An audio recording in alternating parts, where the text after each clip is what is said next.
সম্পন্ন। আগামীতে নাকি প্ল্যান হচ্ছিল বাইরে বিদ্যুৎ পাঠাবে।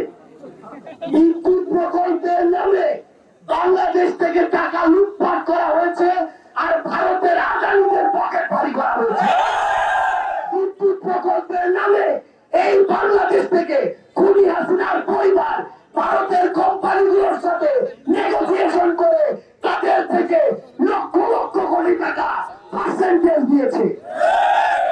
এভাবে ওই চুরি আপনারা আমাদের টাকাগুলো দিয়ে আজকে তারা দেশের এবং দেশের বাইরে থেকে বড় বড় চক্রান্ত করে।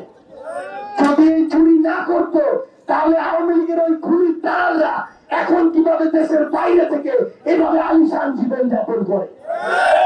ওই খুনিরা এখনো আমরা দেখি সোশ্যাল মিডিয়ায় প্রকাশ্যে বড় বড় গল্প দেয়। ওই খুনিদেরকে প্রশ্ন করতে হবে যে তোরা যে হাজার হাজার কোটি টাকা চুরি করলি এই জন্য তোরা নিজেকে চোর ডাকাত মনে করিস কিনা? যদি তোরা চোর ডাকাত হয়ে থাকিস তোদের এই বাংলাদেশে রাজনীতি করার কোনো অধিকার নাই। এই ঈদে জামা জুতো অ্যাক্সেসরিজের ডিসকাউন্ট।